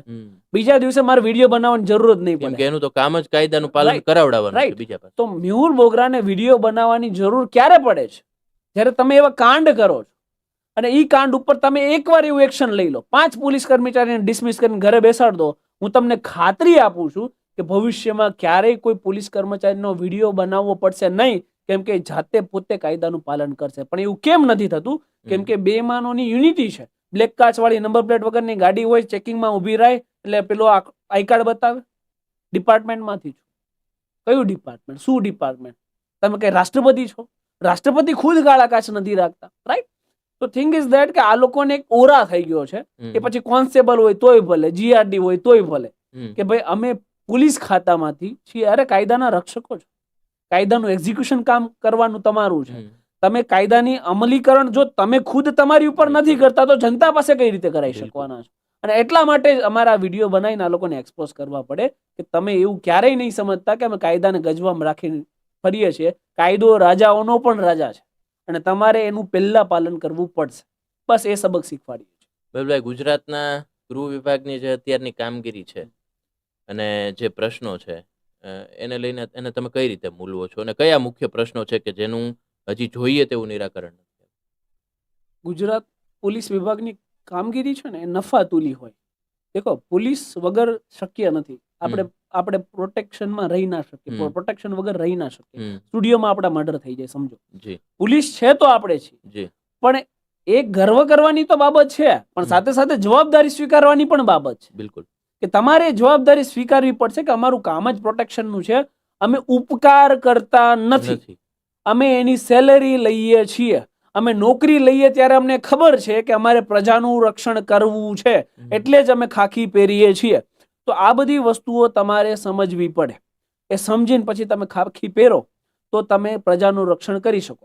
ગૃહ મંત્રાલયમાંથી આપણે વાત કરીએ તો માત્ર ને માત્ર 24 કલાકનું બર્ડન એ પોલીસ ડિપાર્ટમેન્ટ ઉપર થોપી દેવામાં આવે છે. નાનામાંથી નાની લઈને મોટાથી મોટી ઘટના એ પોલીસ ડિપાર્ટમેન્ટને હેન્ડલ કરવી હોય તો પછી એટલી માટે પોલીસ બળ તો એટલું જોઈએ કે ના જોઈએ? સુરતમાં 70 લાખની વસ્તીમાં 6000 પોલીસ બળ ક્યારે શક્ય નથી. ઓછામાં ઓછા 30 થી 40,000 પોલીસ કર્મચારીઓ હોવા જોઈએ. બીજી વસ્તુ એ છે કે પોલીસ કર્મચારીનો પગાર 30, 40, 50,000 શું થાય અત્યારે કોઈ ડાયમંડમાં કામ કરે એ 60-70,000 રૂપિયા કમાઈ રહી છે, રાઈટ છે? તો મિનિમમ પોલીસની સેલરી એ 2 લાખ રૂપિયા હોવી જોઈએ. જો કોઈ વ્યક્તિને તમે પોષણક્ષમ આહાર, પૈસા, એને આરામ આપશો તો એ સરખું કામ કરી શકે. પોલીસની ડ્યુટી 8 કલાકની જ હોવી જોઈએ. જો આવું થાય તો બધો ફેરફાર આવે. પણ એની માટે ગૃહમંત્રી છે, જે કદાચ વિચારતા હોય, ના વિચારતા હોય, શું કરતા હોય ખબર નથી, પરંતુ તમારી પાસે રૂપિયા છે ને બેટર યુટિલાઇઝ કરો એવું મારું માનવું છે. બિલભાઈ, ગૃહમંત્રીની વાત આવી છે તો એક પ્રશ્ન એ થાય કે તમે જ્યારથી જુઓ છો ત્યારથી તમને આમ એવું પૂછવામાં આવે કે ગુજરાતમાં જેટલા પણ ગૃહમંત્રીઓ રહ્યા એમાં તમારા મતે કોઈ એવો વ્યક્તિ કે જેને આમ એમ કહેવાય કે પ્રામાણિક પ્રયાસ કર્યો છે કે સિસ્ટમમાં ચેન્જ આવે, એવું કોઈ તમારા ધ્યાનમાં? મને સમજણ આવી ત્યારથી હું તમને વાત કરું, વર્ષ 2010 થી હું આ ફિલ્ડમાં આવ્યો અને નાનો હતો ત્યારથી કચેરીઓમાં જતો, ત્યારથી બનેલા તમામ ગૃહમંત્રીઓમાં મને ક્યારેય એવું લાગ્યું નથી કે આ ગૃહમંત્રી એ હકીકતમાં ચેન્જ લાવવા માટે કામ કરે છે. ખાલી ગૃહ મંત્રાલય નહીં, તમામ મંત્રાલય. મહેસૂલ વિભાગમાં ભ્રષ્ટાચાર થાય, પોલીસ વિભાગમાં ભ્રષ્ટાચાર થાય, જળ ખાતામાં ભ્રષ્ટાચાર થાય, રમત ગમતમાં ભ્રષ્ટાચાર થાય, શિક્ષણ મંત્રાલયમાં ભ્રષ્ટાચાર થાય. તો મેં એવો મંત્રી ક્યારેય જોયો જ નથી જે નિષ્પક્ષપણે એમ કે હું સુધારો લાવીશ. ક્યારેય થતું નથી. શિક્ષણ મંત્રાલય છે જ, રાઈટ? શિક્ષણમાં કેટલો ભ્રષ્ટાચાર! ખાનગી સ્કૂલોમાંથી 20% હપ્તા લેવાય. આપણા બાળકોને આપણે ખાનગી સ્કૂલોમાં જ ભણાવવાના, ટેક્સ તમામ પ્રકારના આપવાના, છતાંય ભણશે ક્યાં? તો કે ખાનગી સ્કૂલમાં. તો શિક્ષણનું પણ ડાયવર્સિફિકેશન છે કે ભાઈ સારી સ્કૂલ તો કે 2 લાખ રૂપિયા ફી લે, નબળી સ્કૂલ તો કે 20,000 ફી લે. અરે બાળકોમાં તો ભેદભાવ રહેવા દો. એને તો બેઝિક જે એજ્યુકેશન છે એ પેરેલલ અને ઇક્વલ આપો. તમે નથી આપી શકતા એટલે ગરીબનો દીકરો ગરીબ રહે છે અને અમીરનો દીકરો વધારે અમીર થાય છે. તો સિસ્ટમમાં ફોલ્ટ છે. એટલે હરેક મંત્રી ક્યારેય બદલાવ માટે નહીં, પોતાનું ઘર ભરવા માટે કામ કરે. એક પ્રશ્ન એ છે કે ઘણા બધા વખત અખબારોમાં એવા અહેવાલો પ્રસારિત થતા હોય છે કે જેલમાં છે કેદીઓને ગુટકા, પછી મોબાઈલ, બીજી ચીજ વસ્તુઓ છે એ સરળતાથી મળી રહે છે. આ વાત સાચી છે? એના પેકેજ જ હોય, ફિક્સ પેકેજ હોય કે તમારે એટલી અમાઉન્ટ આપવાની. એમાંય અલગ અલગ પેકેજ આવે, નાનું પેકેજ, મોટું પેકેજ. તો તમને કેન્ટીનમાંથી જ ફૂડ મળી જાય. કૂપન આવે, એ કૂપન કેન્ટીનમાં આપવાનું એટલે તમને પેકેટ ફૂડ મળે. બાકી તમે 10 રોટલી તોડો ત્યારે 1 રોટલી સારી નીકળે. આ જનરલ જેલની સિસ્ટમ છે અને આ એસ્ટાબ્લિશ સિસ્ટમ છે. કોઈ એવું કહે કે મને નથી ખબર તો ખોટી વાત છે. એ ગૃહમંત્રીને ખબર છે, તમામ પોલીસ કર્મચારીને ખબર છે, તમામ વકીલોને પણ ખબર છે. તો એ કહેવાય ને કે ઓપન કરપ્શન. તો એ તમારે અહીંયાથી શીખવું પડે કે બધાને દેખાય છે પણ કોઈ બંધ કરાવતું નથી. તો એમાં પણ ભેદભાવ છે કે કોઈક ચોરી કરી છે કે ભાઈ માની લો કે 50,000 લાખ રૂપિયાની ચોરી કરી છે, પણ એની પાસે સારો વકીલ નથી પૈસા રાખવામાં, પૈસા માટે, બરાબર. તો એને આખી જિંદગી એ જેલમાં કાપવી પડશે. કેમ કે એના બેલ જ નહીં થાય. કરાવશે કોણ? કારણ કે એની પાસે પૈસા નહોતા તો એને ચોરી કરી છે. હવે ચોરી કરી છે, પૈસા નથી એટલે વકીલ નથી, તો એ બેલ આઉટ કઈ રીતે થશે? પણ કોક રીઢો ગુનેગાર છે, કોક પૈસા વાળાના છોકરો છે, દારૂ પીને ગાડીમાં ઉડાઈ દેશે, ગમે એને મન ફાવે એમ પીલી નાખશે, એના જામીન 60 દિવસની અંદર થઈ જશે. 60 દિવસમાં ન થાય તો 70મા દિવસે તો ગેરંટીડ છે આફ્ટર ચાર્જશીટ કે થવાના જ છે. તો એને બેલ થઈ જશે. તો જેલની અંદર તમે કોઈ પણ સંજોગોમાં ક્યારેક જાઓ તો જોશો ગરીબ વ્યક્તિ જેલમાં પીસાય છે. પૈસા વાળાના છોકરાઓ કે પૈસા વાળા એ ક્યારેય જેલમાં પીસાતા નથી. તો ન્યાયમાં પણ ભેદભાવ છે કે ગરીબ છે તો એની માટે અલગ કાયદો છે, અમીર છે એના માટે અલગ કાયદો. અને દુર્ઘટનાઓ જ્યારે બનતી હોય છે ખૂબ ગંભીર, એમાં આપણે એક આખી સંખ્યાબંધ હાર આપણને દેખાય. પછી મોરબી પુલની દુર્ઘટના હોય, રાજકોટ ટીઆરપી ગેમ ઝોન હોય, હરણીકાંડ હોય.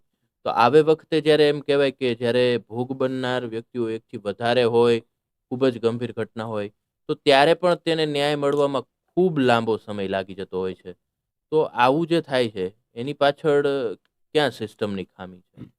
સિસ્ટમને છે ને એક ટ્રીક મળે છે કે તમારી મેમરીઝમાંથી દુર્ઘટનાઓ છે ને એને સ્ક્રોલ કરતો એટલે વ્યક્તિ ભૂલી જાય. ટેમ્પરરી માહોલ બને, ટેમ્પરરી માહોલને ટેમ્પરરી ડામવામાં આવે, 2-3 મહિના થાય એટલે લોકો ભૂલી જશે. કદાચ એને યાદ રહેશે. કોને યાદ રહેશે? જે ભોગ બન્યા હશે ને એના પરિવારને યાદ રહેશે. બાકી તો બધા ભૂલી જાય. એનો પરિવાર કદાચ મુખ્યમંત્રીની સભામાં ઉભા થઈ અને પ્રશ્ન પૂછશે કે અમને ન્યાય આપો, તો એમને પ્રોપોગંડાના નામ ઉપર મુખ્યમંત્રી બેસાડી દેશે. રાઈટ? પછી એના ઉપર થોડો દિવસ ડિબેટ થશે, બંધ થઈ જશે. પછી ગંભીર બ્રિજ દુર્ઘટના જેવી બ્રિજ કોલાપ્સ થશે ભ્રષ્ટાચારના પાપે. વિચાર કરો, 1880-90માં બનેલા ગોલ્ડન બ્રિજ જેવા બ્રિજ એ 150 વર્ષ સુધી અડીખમ ઉભા છે. અને આ ડિજિટલ યુગમાં ટેકનોલોજીથી બનેલા પુલો એ 10-10 વર્ષમાં ધરાશય થઈ જાય છે. 13-14 લોકો પોતાના જીવ ગુમાવે છે. અને એ મુદ્દાને પણ મેમરીમાંથી સ્ક્રોલ કરવામાં આવે છે અને નવો મુદ્દો લાવવામાં આવે, રાજીનામું. ખ્યાલ હશે આપણને, રાઈટ ને? કે ભાઈ હું રાજીનામું આપી દઉં અને હું એક બાપનો હોય રાજીનામું આપી દે. એ પોલિટિક્સની આ લેંગ્વેજ હોય, રાજીનામું આપી એક બાપનો હોય. શું કરવા માંગો છો? તમે તમારા દમ ઉપર એ સાબિત કરીને બતાવો ને કે અમે એવા બ્રિજ બનાવશું કે 150 વર્ષ સુધી પડે નહીં, એક બાપનો હોય હું. એવી ચેલેન્જ કોઈ નહીં આપે. એટલે ટૂંકમાં આ આખો એક સિક્વન્સ ચાલે મેમરીઝમાંથી દુર્ઘટનાઓને ઇરેઝ કરવા માટે, અને એ સક્સેસફુલ પણ છે. આ યાદ રાખ, લોકો ભૂલી જાય છે. લોકોને ત્યાં સુધી ફરક જ નથી પડતો જ્યાં સુધી પોતાના ઉપર ના વીતે. એમાં પણ ભેદભાવ છે દુર્ઘટનાઓમાં પણ. કે કોઈ વિમાન દુર્ઘટનામાં મરે તો ₹1 કરોડ, કોઈ બ્રિજ દુર્ઘટનામાં મળે તો 4 લાખ રૂપિયા. તો આમાં પણ ભેદભાવ છે સ્ટાન્ડર્ડ વાઇઝ કે ભાઈ ઓલા તો પ્લેનમાં જવા વાળા અમીર હોય તો એને કરોડ આપવા પડે, આ તો ગરીબિયા હોય રોડ ઉપર જતા હોય તો એને કેટલા? 4 લાખ રૂપિયા. તો હરેક ઘટનાઓની અંદર તમારું સ્ટાન્ડર્ડ અને તમારી લાઈફસ્ટાઈલ જોવામાં આવે કે તમે શું છો. માણસાઈની પણ કિંમત નક્કી કરવામાં આવે. આ દેશમાં આપણે જીવી રહ્યા છીએ અને અહીંયા ચોરો અને ભ્રષ્ટાચારીઓ એ બેબાક છે અને હમ. ગરીબ જનતા એ લૂંટાઈ રહી મેહુલભાઈ, આપે વાત કરી કે અત્યારે એવું રીલ કલ્ચર થઈ ગયું છે, ચેલેન્જનું રાજકારણ થઈ ગયું છે. ચેલેન્જની રાજકારણની જ્યારે વાત આવે છે ત્યારે થોડા સમય પહેલા ગોંડલના ધારાસભ્યના પુત્રએ કેટલાક આગેવાનો અને એમાં આપના નામનો ઉલ્લેખ કરીને કહ્યું કે ભાઈ ગોંડલ આવી જાઓ, અને સામે તમે પણ કહ્યું હતું કે મને જ્યારે જરૂર લાગશે ત્યારે હું ગોંડલ જઈશ. હમ. તો મેહુલભાઈ ગોંડલ ક્યારે જાય? દેખો, નાના છોકરા બાંધે ને ત્યારે એવું કે તું આ પોપડામાં આવી જજે, આ મેદાનમાં આવી જજે, અમે હમ. બાંધી લઈશું. હમ. તો we are mature enough, hmm. Right? આ સંવિધાનનો જમાનો છે, કાયદા કાનૂન મુજબ પ્રક્રિયાઓ ચાલતી હોય છે. હમ. એક લોજિકલ વાત છે કે બધા લોકો, તમામ નાના જે બાળકો હોય હમ. એ માનું દૂધ પીને જ મોટા થાય, હમ. એમાં કોઈ બીજી બાબત આવે નહીં. નહીં. એટલે આવી જ્યારે ચેલેન્જો આપણે સાંભળીએ ને ત્યારે આપણને એવું થાય કે આ લોકોને એક વાર અભ્યાસ કરવો પડે કે તમે તમારા નામની આગળ સામાજિક સેવકના ટેગ મારો છો એ રાખવા કે હટાઈ દેવા. હમ. કારણ કે એક મેચ્યુરિટી હોવી જોઈએ તમારામાં કે મારા મોઢામાંથી શું શબ્દો નીકળે છે, અને એ નીકળેલા શબ્દો માટે હું એને બાળક બુદ્ધિ ગણું હમ. કે ભાઈ તું આવી જા, હું તમારા પિતાજીના નોકર થોડા છીએ અમે હમ. કે તમે બોલાવો ત્યારે આવીએ, જ્યારે ગોંડલની જનતાને જરૂર હશે ત્યારે અમે આવીને ઉભા રહી જઈશું. હમ. રાઈટ? તો તમે કહેશો અમે આવશું એ શક્ય નથી. બીજી બાબત એ છે કે અમારું કામ ખાલી બયાનબાજી કરવાનું નથી. હમ. 2000 થી 2200 કેસો લડીએ છીએ, હમ. જનતાના ન્યાય માટે કોર્ટમાં અવાજ ઉઠાવીએ છીએ, ઓન રોડ ફાઇટ આપીએ છીએ. બિલકુલ. રાઈટ?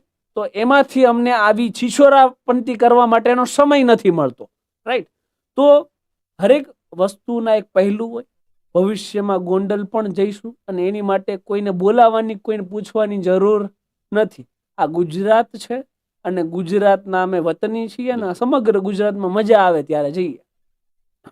જ્યારે ત્યાં આગેવાનો ગયા અને જે કાંઈ પણ પ્રદર્શનો થયા ત્યારબાદ પણ આપણે ડિબેટમાં કહ્યું હતું કે ભાઈ કોઈ પણ ગમે ત્યાં જઈ શકે છે, પણ અહીંયા એમનામ જવાની વાત નથી. હવે જો જ્યારે તમે માનતા હોય કે ગોંડલમાં ક્યાંક ને ક્યાંક જે વાતાવરણ છે એવું છે કે જે કાયદાના પક્ષમાં નથી એમ, તો આગામી જ્યારે 2027ની ચૂંટણી આવે છે એવી આપની ઈચ્છા ખરી કે આપ ગોંડલના ચૂંટણીના મેદાનમાં આપના જશો? માધ્યમથી મોહર મારીને કહું છું કે આજે નહીં, કાલે નહીં, ક્યારેય મારે ગોંડલની ટિકિટ જોતી નથી. હમ. હું રાજકારણથી પરે વ્યક્તિ છું. હમ. ગોંડલના મુદ્દા ઉપર બોલવાનો પણ મારો એક મુખ્ય આશય હતું કે રાજકુમાર જાટ, હમ. જેનું હત્યા થઈ, જેનું મર્ડર થયું, હમ. એનો આખરી સીસીટીવી ફૂટેજ એમના ઘરનો હતો. હમ. પછી એ વ્યક્તિ ક્યારે મળ્યો નહીં, સીધી ડેડ બોડી મળી. હમ. એક ફરિયાદી છે, એનો પિતા, જી. એમ કહે છે કે મારા છોકરાનું અમને મર્ડર કર્યું. તો આ દેશમાં એફઆઈઆર સુદ્ધા પણ ના દાખલ થાય? હમ. અરે એફઆઈઆર તો લો, પછી તપાસમાં એ નિર્દોષ છૂટી જાય તો એ કોર્ટ નક્કી કરી લેશે, બિલકુલ. પોલીસ નક્કી કરવા વાળી થોડી છે. હમ. તો મુખ્ય બોલવાનો પ્રશ્ન એ જ હતો કે જ્યારે પણ બંધારણથી ચાલતા દેશની અંદર તમે ડિક્ટેટરશિપ સાબિત કરવા માંગતા હોય ત્યારે જાગૃત નાગરિક તરીકે તમને ટોકવા એ મારી ફરજ છે, ત્યારે પોલીસને ટોકવી એ મારી ફરજ છે કે તમે લોકતાંત્રિક અધિકારોનું હનન કરો છો. હરેક વ્યક્તિનો એ અધિકાર છે કે એને ન્યાય મળે, અને એના પિતાની ફરિયાદ છે તો ફરિયાદ લેવી એ તમારી પ્રાથમિક ફરજ છે. અને મને તો હજી ચીડ ચડી જાય કે હાઈકોર્ટમાં એમની પિટિશન પેન્ડિંગ છે, જેમાં તારીખ ઉપર તારીખ પડે. તો આપણે એ વિચારવું રહ્યું કે ન્યાય લેવા માટે વ્યક્તિ જશે ક્યાં? લોઅર કોર્ટમાં, હાઈકોર્ટમાં, પોલીસ સ્ટેશનમાં? તો એને મળશે શું? તારીખ કે ન્યાય? અરે ન્યાયની તો વાત છોડો, પેલું સ્ટેજ આવે, એકડે એકમાં પેલો 1 થી 100 એકડા પેલો એકડો આવે તો પેલા એફઆઈઆર આવે. તો હજુ એફઆઈઆર નથી થઈ તો ન્યાયની તો વાત દૂર છે. તો આ સિસ્ટમની અંદર આપણે બધાને વિચારવાની વસ્તુ છે કે ક્યાંક ને ક્યાંક અંગ્રેજો જતા રહ્યા પણ આપણે દેશને ગુલામી તરફ ધકેલી રહ્યા છે. આજે એ રાજકુમાર જાટ છે, કાલે આપણો પુત્ર હશે, કાલે કોઈ બીજાનો પુત્ર હશે. હરેક વ્યક્તિ સાથે આ થશે જો તમે અવાજ નહીં ઉપાડો. તો બસ ગોંડલ બાબતે અવાજ ઉપાડવાનો મારો મુખ્ય ઉદ્દેશ્ય ટિકિટ નહીં પરંતુ ન્યાય મેળવવાનો. સાચી વાત. તો મેહુલભાઈ, આપણે માનીએ છીએ કે તમે તમારો જ્યાં ક્યાંય પણ ન્યાયતંત્ર અને જે કાયદાની અમલવારી છે એ ન થતી હોય અને સામે દાદાગીરી થતી હોય એવું તમને લાગે તો એમાં તમે સ્ટેન્ડ લ્યો છો, અને કોઈ રાજકારણનો અત્યારે તમારી ઈચ્છા પણ નથી અને તમે જોડાવાના નથી એવું આપણે કહીએ. પણ તો એક પ્રશ્ન એ થાય કે આટલો બધો સંઘર્ષ તમે કરો છો અને સ્વાભાવિક છે, તમને પણ ખ્યાલ છે કે જે તંત્ર છે, જે સિસ્ટમ છે, જે અત્યારે સત્તામાં છે, સત્તાધીશો છે, એ બધા સામે અવાજ ઉઠાવો છો તો એ અવાજ ઉઠાવવા પછી જે પરિણામો આવવાના છે એની તમને ઘણો બધો ખ્યાલ હોય અને ઘણું બધું તો તમે જોઈ ચૂક્યા છો, તો ક્યારે મેહુલ બોગરાને ડર લાગ્યો ખરો કે આ ન કરાય? તમારે પ્રશ્ન પૂછ્યો એટલે કહું છું હમ. કે આદિ અનાદિ કાળથી આ સિસ્ટમ છે હમ. કે જેમાં ભ્રષ્ટાચારીઓ છે ને દેશ ચલાવે છે, હમ. પણ દેશભક્તો છે ને એ દેશને બચાવે છે. તો બસ એ જ રોલ શીખ્યા છીએ કે મુખ્ય કામ છે દેશને બચાવવું, જે થવું હોય એ થાય. રાઈટ? જિંદગીમાં શું થશે એ કોઈને ખબર નથી, તમારી સાથે મારી સાથે. હમ. એક વસ્તુ ફિક્સ છે જેને કોઈ ટાળી ના શકે, એ છે મોત. Death is certain. એ સ્વીકારવાનું છે, ચાહે આજ આવે, કાલ આવે, પરસો આવે કે ગમે ત્યારે આવે. જો 23 વર્ષની ઉંમરે વીર ભગતસિંહ ફાંસી ઉપર ઝૂલી જતા હોય ને દેશ માટે ઇન્કલાબ જિંદાબાદના નારા સાથે, ઇન્કલાબ જિંદાબાદ મતલબ હું જતો રહીશ પણ ક્રાંતિ અમર રહેશે. જ્યારે જ્યારે આ દેશને કોઈ ગુલામ બનાવવાની કોશિશ કરશે ને ત્યારે મારી જેવા પુત્રો પાકશે આ ધરતી ઉપર, જે અન્યાય સામે, ભ્રષ્ટાચાર સામે, ગુલામી સામે લડત આપશે. એટલે ક્રાંતિ ત્યારે પણ અમર હતી, ક્રાંતિ અત્યારે પણ અમર છે, ભવિષ્યમાં મેહુલ બોગરા હશે કે નહીં હોય, એ ક્રાંતિ અમર હશે. તો ક્યારે મોતની ચિંતા કરતા નથી અને નથી કરતા, એટલે જ બેબાકપણે લડી શકીએ છીએ. આટલી બધી નિડરતાથી તમે કામ કરો છો તો આપણે સામાજિક કોઈ પણ આગેવાન લઈએ, એક સમય તો એને થોડો થાક લાગતો હોય અથવા તો કંઈક એવા બળની જરૂર પડતી હોય કે ફરી પાછો એ મેદાનમાં આવે, ફરી એ જ જુસ્સાથી એ લડે. તો એ જે ઇન્સ્પિરેશન છે, એ શક્તિ બળ છે, એ મેહુલ બોગરાને ક્યાંથી પ્રાપ્ત થાય? જ્યારે જ્યારે થાકીએ ને, જનરલી આમ ના થાકીએ, પણ ક્યારેક કેવું થાય કે બસ દેશદાસથી કામ કરવું છે, પણ આ બધા એ વાડાઓ નક્કી કર્યા છે ને, જ્ઞાતિના, જાતિના, ધર્મના. કોઈ પણ એક મુદ્દો હોય તો એને જ્ઞાતિવાદમાં નાખી દો, કોઈ પણ એક મુદ્દો છે તો એને ધર્મમાં નાખી દો, મુદ્દાઓને ડાયવર્ટ કરવા માટે પ્યોરલી. તો ત્યારે આપણને થાક લાગે થોડો, કેમ કે હું મદદ કરવા પહેલા ક્યારેય એવું વિચારતો જ નથી કે સામેવાળાની જ્ઞાતિ કઈ છે કે એનો ધર્મ કયો છે. હરેક વ્યક્તિ માણસ છે, ભારત દેશનો નાગરિક છે, મદદ કરવી એ મારી ફરજ છે. પણ એમ છતાંય ક્યારેક ક્યારેક જાતિ જ્ઞાતિના વિખવાદો જોઈએ ને ત્યારે આપણને થોડોક થાક લાગે. પણ એ થાક લાગ્યા પછી પણ જ્યારે કોઈ પણ જ્ઞાતિના સર્વે સમાજના હજારો લોકોના આશીર્વાદ મળે ને કે ભાઈ તું લડ, અમે તમારી સાથે છીએ, ત્યારે પાછું બુસ્ટિંગ મળી જાય કે નહીં, આપણે લડવું છે. ઘટનાઓ યાદ કરીએ કે ભાઈ ક્યારે કોઈ સાથે ના હોય, હું ક્યારે કોઈને પૈસા દઈને બોલાવતો નથી મિત્ર. અમે 4-5 લોકો છે, લડીએ છીએ, અને જ્યારે પણ મુસીબત આવે ને ત્યારે હરેક ધર્મ, હરેક જ્ઞાતિના લોકો હજારોની સંખ્યામાં ભેગા થઈ જાય કે ભાઈ અમે તમારી સાથે છીએ. તો બસ આ એક એનર્જી બુસ્ટર છે. કેમ દોડવીર હોય અને ગ્લુકોઝ મળે, એમાં મને આપણા ગ્લુકોઝ મળી જાય અને બસ ફરીથી પાછા દેશદાસ સાથે લડવા માટે સક્ષમ થઈ જાય. સાચી વાત છે. મેહુલભાઈ, તમે જ્યારે ધર્મનો ઉલ્લેખ કર્યો, ધર્મના વાડા, કેટલાક સમયથી એવું જોવા મળે છે કે ધર્મ સંસ્થાનો છે, ચાહે કોઈ પણ હોય સંપ્રદાય, કોઈ પણ ધર્મ હોય, એનું કામ તો શું છે કે પ્રજા સાથે કનેક્ટેડ રહેવાનું. છેલ્લા ઘણા સમયથી એવા દ્રશ્યો સામે આવે કે રાજસત્તાની સામે ધર્મ સત્તા તમને નમતી દેખાય. તો આના પાછળ એ મૂર્ખતા છે.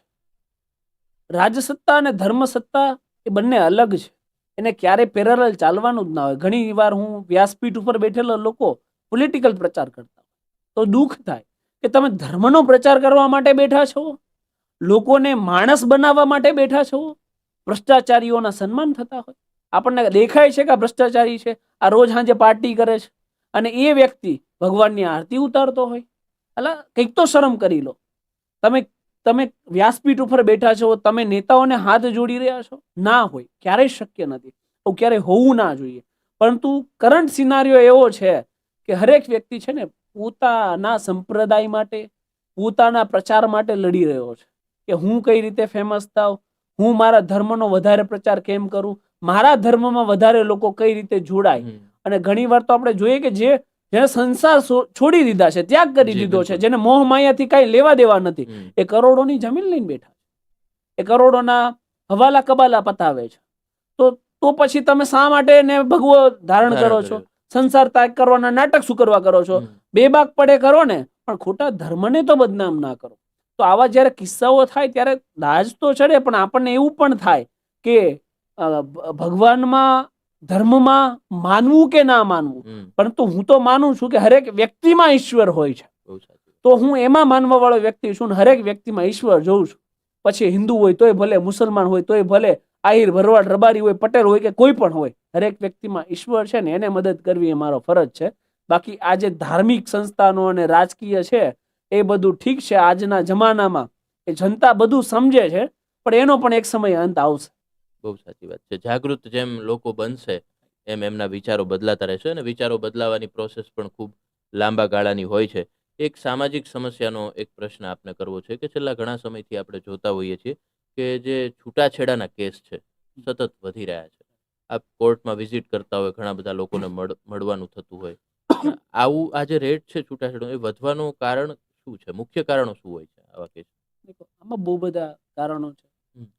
એક તો મેલ ડોમિનન્ટ, પછી ફેમિનિઝમ છે હમ. કે ભાઈ સ્ત્રીઓ છે અને અત્યારે વધારે સ્વતંત્રતા જોઈએ છે. જી. હરેક વ્યક્તિને સ્વતંત્રતા મળે, જી. સ્ત્રી હોય પુરુષ હોય, જી. એમાં કોઈ ના નથી. હમ. પરંતુ પહેલેથી જ છે ને અમુક કામો વહેંચાયેલા છે અને એ આપણે નહીં, સૃષ્ટિએ વહેંચ્યા છે. બિલકુલ. કે પુરુષ આ કામ કરશે અને સ્ત્રી આ કામ કરશે. પુરુષ બાળકને જન્મ ના આપી શકે. તમે એમાં એમ કહો કે ભાઈ નહીં, આવું નહીં ચાલે, ઇક્વાલિટી હોવી જોઈએ, તો અશક્ય છે, અશક્ય. કારણ કે સૃષ્ટિનો નિયમ નથી. તો હરેક જગ્યાએ ઇક્વાલિટી માંગી શકો નહીં. કોમ્પ્રોમાઇઝ હરેક જગ્યાએ કરવું પડે. રાઈટ? કેવું છે કે રથ હોય ને એના પેરેલલ पहिયા ચાલે ને તો જ રથ સારી રીતે ચાલી શકે, આગળ પાછળ ના ચાલે. તો પેરેલલ કોઈને ચાલવું નથી. પુરુષને વધારે ફ્રીડમ જોઈએ છે, કોઈ જગ્યાએ સ્ત્રીઓને વધારે ફ્રીડમ જોઈએ છે. અને હું જે અવારનવાર કેસોમાં જ્યારે જોડાવ ત્યારે આ જ એક મુખ્ય પ્રશ્ન હોય કે આ ફ્રીડમ અને કે આ વ્યભિચાર, રાઈટ? કે એક્સ્ટ્રા મેરિટલ અફેર હોય, પુરુષને હોય, સ્ત્રીઓને હોય. પુરુષ બિચારો કામ કરતો હોય તો સ્ત્રીઓ વ્યભિચાર આચરતી હોય, સ્ત્રીઓ લોયલ્ટીથી રહેતા હોય તો પુરુષ વ્યભિચાર આચરતો હોય. તો આવા બધા જે મોડર્ન યુગમાં જે આ બધું થઈ રહ્યું છે એના કારણે આ ડિવોર્સના કેસો વધ્યા છે. પરંતુ આમાં પણ એક સમજણ શક્તિની જરૂરિયાત છે કે ભાઈ તમે મોડર્ન બની જાઓ છો પણ તમે એટલીસ્ટ લોયલ ને કમિટેડ તો બની જાઓ. તમે રિસ્પોન્સિબિલિટી તો અદા કરતા થઈ જાઓ. તમે એ તો સ્વીકારો કે મારી શું જવાબદારી છે, પુરુષની શું જવાબદારી છે. પુરુષ પણ અદા કરવી જોઈએ, એમાં કઈ ના નથી. પરંતુ હરેક વસ્તુઓ એકબીજા ઉપર થોપી શકાય નહીં. પુરુષ કામે છે તો સ્ત્રીઓની ફરજ આવે કે એ ઘરકામ કરી લે, એમાં કઈ નાની વાત નથી. રાઈટ? અને સ્ત્રી કામે છે તો પુરુષ થોડું ઘણું ઘરકામ કરી લે તો એમાં કઈ નાની વાત નથી.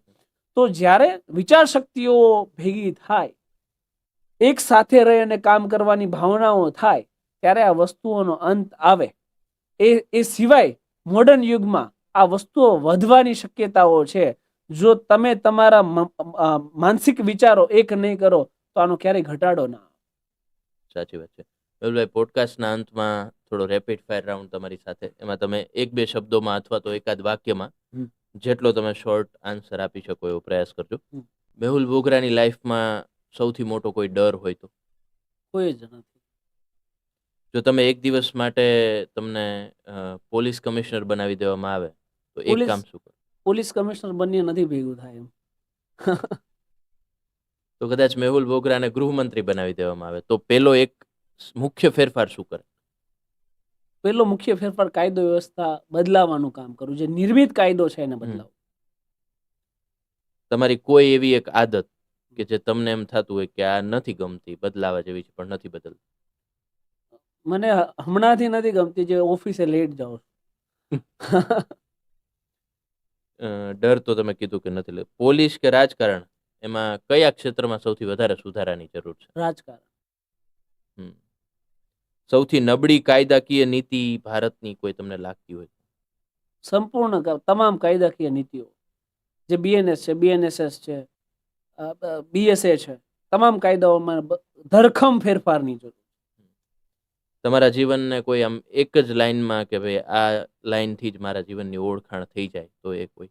દેશભક્તિ સર્વોપરી. મેહુલભાઈ, આટલો દીર્ઘ સંવાદ કરી અને આપના જીવનના જે કંઈ પણ અનુભવો છે, સંઘર્ષો છે, વ્યક્તિગત જીવનની પણ વાતો છે, એ અમારી આ ગોઠડીમાં અમારી સાથે તમે સમય આપી અને શેર કરી. Thank you so much. ધન્યવાદ. તો આ હતા મેહુલ બોગરા કે જેમની સાથે આજની ગોઠડી કરવાનો આપણો આશય એ જ હતો કે જ્યારે કોઈ વ્યક્તિ છે એ આવડી મોટી સિસ્ટમ સામે, સમાજ સામે, તાકાતવર લોકો સામે કે જે કાંઈ પણ કરી શકે છે અને જે ગુંડાઓ છે, લુખ્ખાઓ છે, આપણને બધાને મજા આવતી હોય કે જ્યારે આપણે વિડીયો જોતા હોય તો કેટલું જોરદાર અવાજ ઉઠાવે છે, પણ એના જીવનના ઘણા બધા સંઘર્ષો હોય છે.